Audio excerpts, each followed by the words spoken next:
This week, I want to talk about ego and ego in relation specifically to the founder's journey.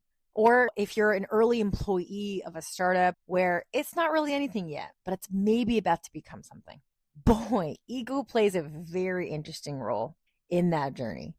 And the reason why I'm even thinking about that this week is I just feel like in the past couple of weeks, I've had so many conversations with founders, either those I've invested in or operators of startups that, are good friends of mine. And they're just looking for advice around how to navigate a tough topic, like the fact that their peer got promoted, but not them. Or if they're the founder, they need to go fire their executive, but they're not really quite sure how. And so let's talk about ego, at least what I've learned about ego in the last few years. And for me, the most important thing in my own journey of understanding ego is one, what does ego even mean? Two, how can it impact the journey of pursuing something really ambitious in both a great way and also in a way that actually makes it really hard, where ego actually could get in your way? So let's talk about the first. What does ego even mean? I've come to learn over the past decade or so, studying founders, being a founder myself, investing in founders, and it's that ego is not a bad thing. There's that whole book. I actually really love it. It's I think Ryan Holiday's book, and it's Ego is Your Enemy. I read that book and I actually really liked it. The challenge though is that ego is also a very important part of the source of motivation of why you go after something. See, when I think of ego, and I was actually telling this to a founder recently who has been kind of struggling with their relationship with the board. And it seemed to be actually that a lot of that struggle has to do with just very strong personalities and this concept of one person has to be right. Well, that's kind of ego. So let me explain what ego is. We all know the analogy of the angel and the devil, right? Those are both voices that are in their head. But there's also a third voice. And I imagine it as this green gremlin. Now, gremlins aren't bad. I'm not saying that because I use the word gremlin that ego is bad. It just exists. It's this gremlin that is always with us. And ego is this green gremlin that's always behind the scenes. It is motivating us to do things. It is the spark that says, my gosh, we could totally create that company. Or, oh man, I could totally hire that person. In some ways, ego, especially in those early days when we really are naive and don't really know anything about anything, can be the challenge though is that confidence is fleeting, right? That green gremlin is creating confidence to at least spark action to get started. But that fuse is very limited. It doesn't last long. And then it becomes really important for us to find a different energy source, a different fuel to feed the gremlin, to feed this green gremlin so that it doesn't consistently rely on the energy source that is this fake confidence for too long. Because eventually it will dry out and this green gremlin will shrink and disappear. Therefore, then us losing really a lot of our motivation to do things. Now, the challenge with this green gremlin is that if it's the spark, usually for starting things, then what we feed it really matters. Right? This green gremlin can grow to become the Hulk. Like it can literally become so big that it becomes the Hulk and it takes over your body. Okay, well, what fuels the Hulk? What fuels this green gremlin in our case? I would say pursuing things that are a little bit more selfish, but not necessarily bad, but they're more self-serving. So it could be, for example, you are chasing the next fundraise. You want to get that Series A. You want to get that Series B. Oh, heck, you achieve it. Ooh, does that feed ego? And you walk around feeling like you're just top shit because you just raised a oversubscribed round with 6 term sheets. And heck, that was me. That is literally what happened to me. And I definitely walked around feeling like I was hot shit. But the challenge, though, is when you chase things like an external validator, like raising a certain amount of funding. Okay, that's an external metric. Or, okay, I'm going to grow my followership to double. Or that I am going to have a goal to have this company featured in some amazing Forbes article. When those become the primary reasons why we do things, it makes it so that one, those are goals that are not always within our control. And two, they're a little bit more selfish. Rather, a way to reframe, for example, the goal of raising a ton of money, the goal should be to create a company that is incredibly enduring, to create a company that has tremendous value that we're adding to whoever your customer is. And there's probably a way you can quantify that. And if you do that, well, then the byproduct is you probably should be able to raise a pretty awesome, fundraising round, because you achieve the more important goal, the less selfish goal, and actually in some ways, which is creating income that's providing value to others.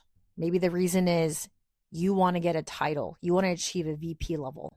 Well, if that's your main goal for going after something, that's a pretty selfish reason, versus maybe the more external reason, the more beyond yourself reason is actually, I want to be the best leader that I can be for this organization, for this team. Okay, if you are truly becoming the best leader, maybe even the goal of trying to be VP is actually cutting yourself short. If you're really that good and you're adding that much value to the work, you will naturally, as a byproduct, achieve the title that you hope to achieve. So the difference between then what makes the green gremlin grow into this Hulk that takes over your brain and your body is the kind of goals you're chasing. Are they the goals that are more selfish, or are they goals that are really serving a purpose beyond yourself? What's amazing is that when you achieve the goal that is beyond yourself, naturally, the byproduct that will happen likely is you will achieve actually the more self-seeking goal. There's a great quote, and it's from an amazing book that I actually think every CEO should read. It's called Conscious Business. It's by MIT professor Fred Kaufman. And he has this wonderful quote in there, which is, if there was any lasting advice he'd give to CEOs and founders or leaders that are going after anything truly ambitious, it would be, when you find yourself frustrated, insecure, lost, think about the success beyond success. And what I mean by that is, when you typically define success for whatever you're working on for the first time, it usually ends up being more metrics driven. It is achieving a certain amount of fundraising. It is trying to achieve a certain title, when actually the goal, if you actually think about success beyond that success, well, in the fundraising example, that's creating a company that was able to achieve that fundraising because they were actually creating a company that is serving the customer and adding value. See, that's a success beyond success. Or in the case of you want to achieve a certain title, it's because you actually are showing up as a really good leader. You're putting the company first and it's being recognized. Now, not always, but for the most part, it is. And so as a byproduct, you achieve that first layer of success. So that's where that quote comes from, is think about success beyond success. Think about, if you were to achieve those metrics, which are usually a little bit more self-serving, what happens next after that? Because the success after success, that is the thing to focus on. I wish I read that quote a lot earlier in my career, because the truth is, when you're going after any sort of goal that's ambitious, personal and professional, there are many, many moments where we're confronted with ego, where ego becomes that green little gremlin is saying, hey, we got to protect ourselves. We got to make sure that we're the top dog. XYZ, XYZ, XYZ. That's how I've come to learn what ego is. It's that green little gremlin. It motivates us. And it's important to make sure that when we're in the founder's journey, we're fueling it with the right sustenance. And that sustenance is thinking about success beyond success, thinking about the goals that are more purpose-driven, that are beyond yourself. I've been able to chat with other founders about, do they agree with this or not? And we have a couple of interviews actually in podcast episodes upcoming that will talk about this. And what I hear from almost every founder, whether they agree with it or not, is that, damn, the biggest battles I have to fight are with ego, right? One founder mentioned that ego really comes up for them when their competition is just continuing to raise funding after funding after funding round. And it makes them then feel very, very insecure. When the truth is that it does not matter if your competitors have raised funding, so long as your company is still continuing to add value to your customers. Or for another founder, ego has really impacted them and their relationship with the board because they just don't really respect their board members. And that is a very hard position to be in. You know, when you're not really sure if you can trust your board members, respect them, that makes it very hard to have a good relationship. A good one meaning that you can be honest with them and they can be honest with you around how you navigate the delicacies of the business to make sure that everyone is actually doing a good job being a steward of the business and the steward of the mission of the business. When you really think about it, though, it's ego. But you have two people here who are trying to figure out, who has more power, when the honest answer should always just be what is best for the business. That's the only thing that matters. Which brings me then to the last part I want to talk about, which is when you're stuck in the messy middle and you feel like ego is tripping up. And you can tell when ego is kind of tripping you up because you're just feeling really insecure. You're waking up having to tell yourself that you can do it. You can do it. Like if you're finding yourself telling yourself that usually probably means you're ego tripping, because there is some large layer of insecurity, whether you admit it or not, that is surfacing, where you're caring too much what people think about you. That's another sign that you're probably ego tripping. And what I find very helpful in those scenarios where you're like, man, just feeling super insecure, you're finding yourself caring too much what people think, which, I mean, it happens to everyone. Every founder, every person goes through this, especially if you're going after something ambitious. Something that I like to remind myself is at the end of the day, quote, what is going to increase the enterprise value? And what I mean by enterprise value is what's just going to make this company more valuable. That's it.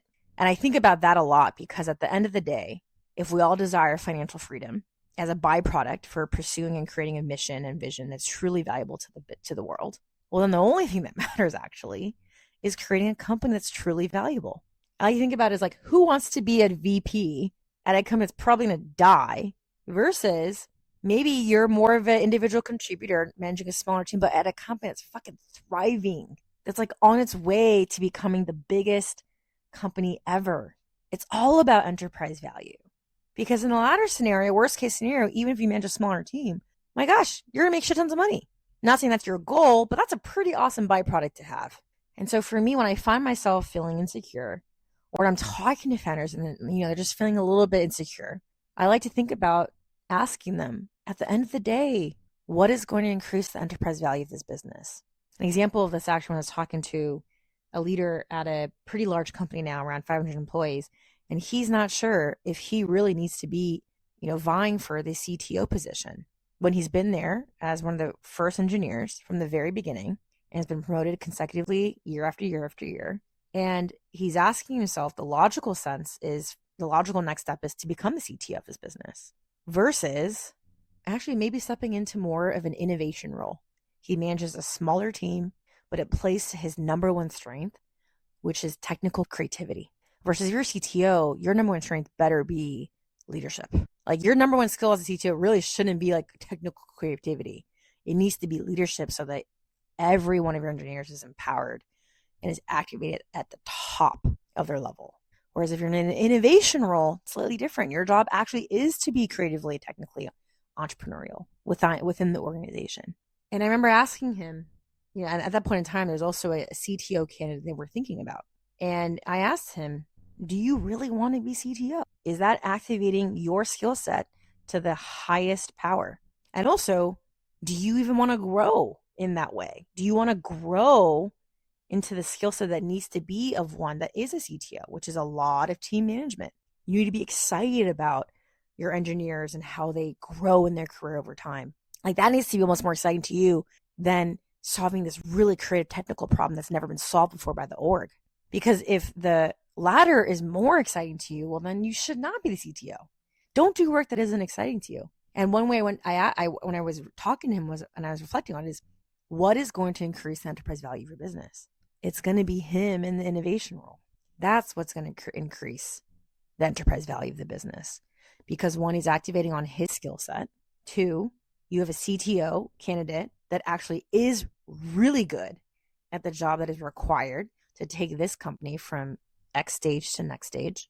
So the answer became very simple then, which is don't pursue the role just because logically in society, it is the next step that makes sense. There are so many ways in which people can grow in their career, and it doesn't always have to be lead a larger team, take on that next title that's higher up. There's many roles where actually you deepen as an individual contributor, as a solo employee managing a solo product.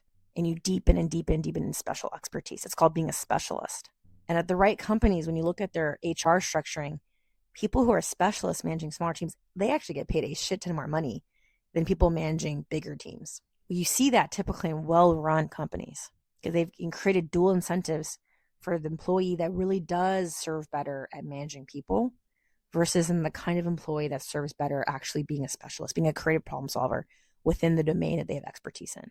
Good companies typically structure incentives so that both paths are attractive.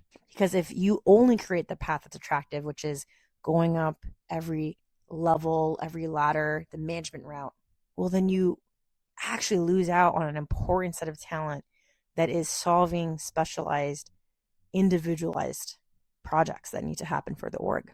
And ego is embedded into all of that. If we as a society make it so that it's cooler and it looks better to show that you are director and then head of, or sometimes it's head of director, VP, SVP, and then C-suite, and that actually if you say an individual contributor, a staff engineer, staff product manager, as less sexy, well then our ego is what actually makes it so that we want to achieve that next step when actually we might not be the best fit for that, when actually our skills are better served as being a specialist. And to me, that is one example of the classic issue that I see sometimes with peers, even in myself and with founders, when they're thinking about, okay, well, why are you even trying to pursue that next level? Oh, because that is what seems appropriate, because teammates expect me to go up that ladder in that way. Okay, well, those are all, as we went back to the very beginning of the episode, those are self-serving reasons. Whereas the better reason, again, is where can you activate your skills, assuming you care about the company, in a way that increases enterprise value for the organization, where you can serve a purpose beyond yourself, where you can add value to this organization. I'll tell you this, at the end of the day, whether you agree with any of this or not, it's so much more fun to go through your day thinking about, assuming you love where you're at, or you like it enough, thinking, man, how can I add value to this organization today? It just makes it so much more fun. And sometimes you'll get exactly what you've always desired, and sometimes you might not. But at least you're going to go through your day feeling much more purpose-driven, keeping the little gremlin at its size, just the green gremlin. Because once it becomes the Hulk, it does exactly what happens when the Hulk becomes the Hulk. He can't control his emotions anymore. All he can do is just bash, bash, bash, bash, bash. Attack, attack, attack. That's just a hard thing to do for a long period of time. If you like what you hear, I'm Wendy. I was a former venture capitalist, as well as then founder of a company that raised close to 10 million in venture funding. I also founded a biotech company that was recently acquired for close to $1 billion. I do not consider myself an expert by any means, but I've spent the last almost decade studying founders, being a founder, and my goal with Talk Track is just to help people who are going through the messy middle of entrepreneurship. One, in knowing that they are not alone in whatever messy feelings you're feeling, and that two, keep fighting the good fight. If you love what you do, keep going after it. Every week I'll drop a new episode. Excited to welcome you back on to the next one.